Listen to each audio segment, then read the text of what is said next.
Afternoon, ladies and gents. Welcome to Clive's Morning Channel. And this is just a quick one. I bought this yesterday. I've got two other friends that have got one. I was challenged by one of them saying, "Bet you can't finish it by Thursday." Well, I'm having a good try. But anyway, it's just a little challenge build. So this one's not going on YouTube. But for all of those that do have this kit, I just want to say this, right? So here's a few little things to look out for. So number one is your engine. So you build it and you make it up and it goes together like that. And then you put it in the inside and it don't fit. And you think, right, why is that? Well, let's just push the intake in. So when you get the engine, that goes in there. Right, hang on, we're a bit far away here.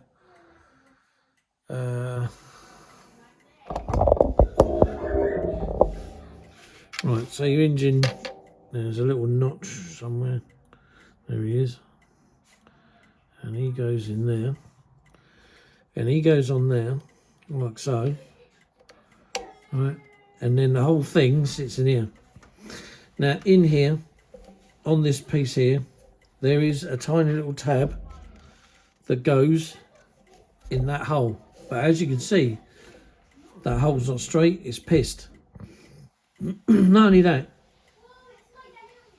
if you add all of the crap that goes on that engine, you ain't going to get it in there anyway. So, what was my answer? Because if you look at mine, it's in and it's flush to the back. My answer is chop the tab out. Don't glue anything on because you're not going to see it anyway, unless you're going to have the engine sat out on a stand, which doesn't come with the kit. Chop it all off.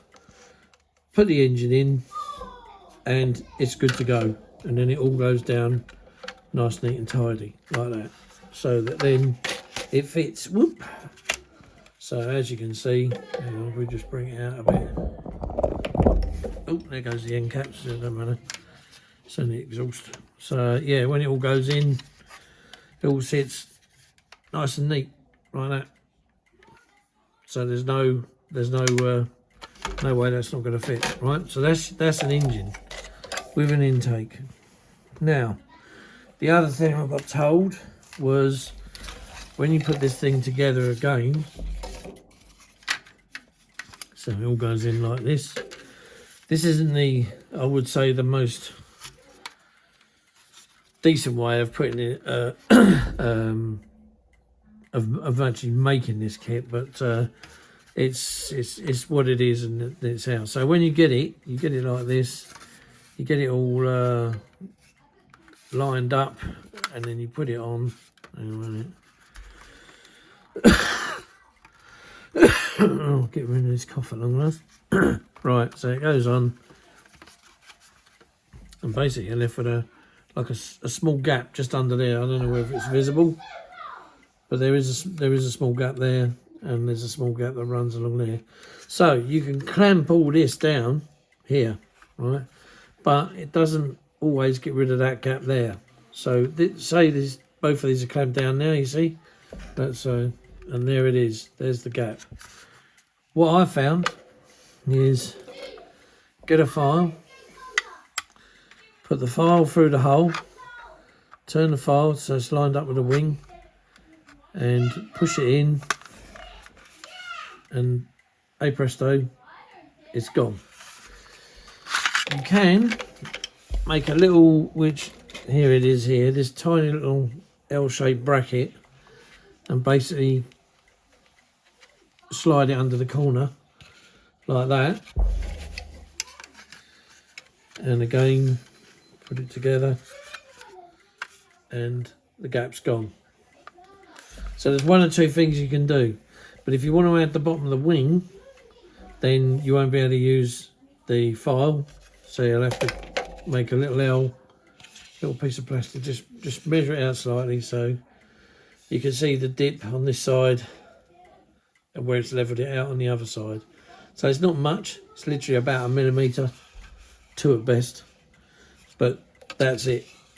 Now the other thing as well is this whole big chunk sits on the bottom here, and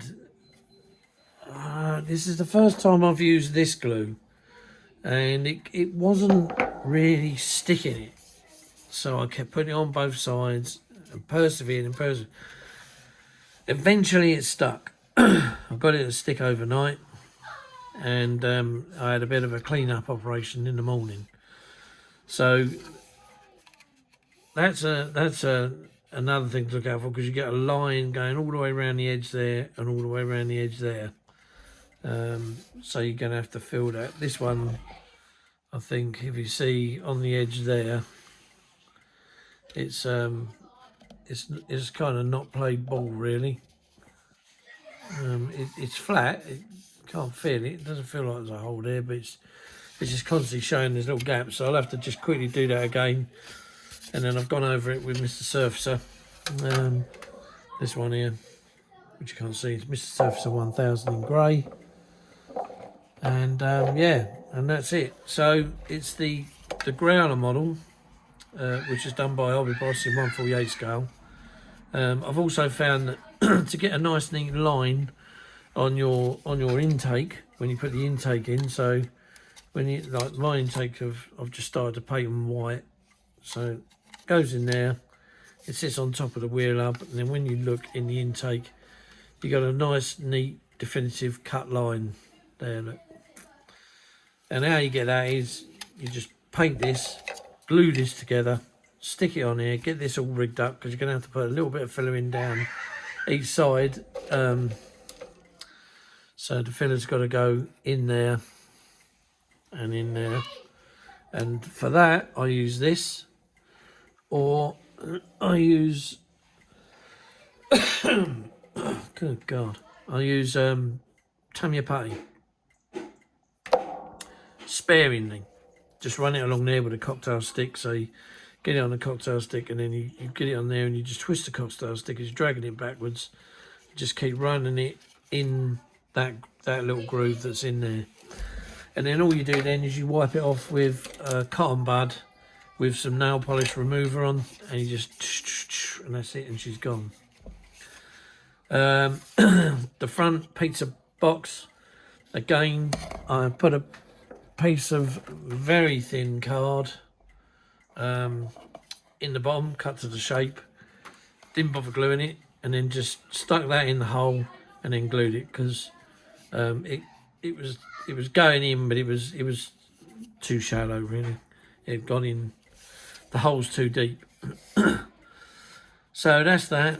The join between front and rear, again, there is a little join mark there, but I think I've overemphasised that, because it was filled up with like powder, plastic powder from sanding this morning. So I just ran the little CMK saw blade, razor saw blade through it, and it's scraped it all out, but it's made it look a bit larger than it is.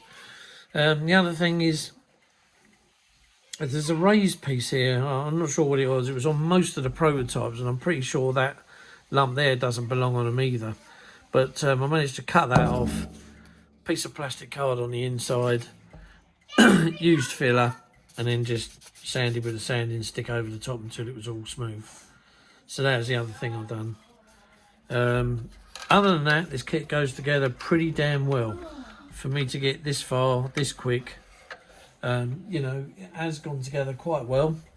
There's a few bits in the tub here, so like the tail planes, the only bummer bit about them is the join lines right across there. I mean, I don't know, surely they must be able to make these things as a solid piece. If they can't, then I don't know why they do that. I would have either made it across there and then down.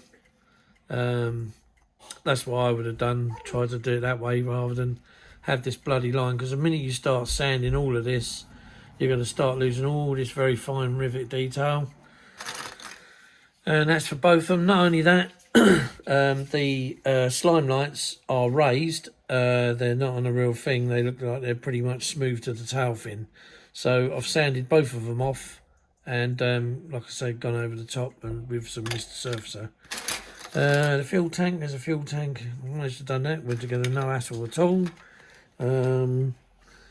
What else did I have? That's the other jet can. The nose, 3 parts. So you got the piece of cis in there, this piece of cis in the top, and then your nose itself. Good shape, fits perfectly. Then you got these other bits. These bits that fit on around the back where the where that is there. They seem to go on quite nice. So yeah, and then you got a tiny little bit of fret there, which is basically the grill for the front nose landing gear door. Head-up display. I don't know what those 2 bits are, and the rest of it's all seat belts. So yeah, so anyway, I'm gonna crack on with it, and we'll see what we end up with. There is a rather nice aircraft I'd like to do. Unfortunately, they don't. Well, Cartograph did the decals for an Italieri version of this Super Hornet that was done by Italieri and Platts. And it was the Shadowhawks with the rising sun on the tail, and yeah, that's a really nice scheme. But unfortunately, I don't think I'm going to be able to get out with a set of them decals. But it would be nice because that was the one I really liked and really wanted to do. But anyway, we're going to go with something else. I don't know whether we'll go with one in the kit and whether I've got anything in my other decal selection to do with growlers, but yeah, so there you go. So that's it. That's where we're at with it. And yeah, no doubt, like I say, this isn't a build. This is just me and a couple of really good friends. You two know who you are. And yeah, and so there you go. So there you go, lads. Where's yours? It's not there, is it? No. Right, okay, on that note, I'm off now. I'm going to relax for a bit on a Sunday afternoon with a cup full of this. Oh yeah, that don't taste too bad, actually. I haven't made a bad cup of coffee there. Crikey, I normally do myself a bit of a dishy one, but this time, yeah, I've done one. So, without further ado, take care, guys. Enjoy the rest of your weekend, and we'll see you next time on Clive's Modelling Channel. Bye.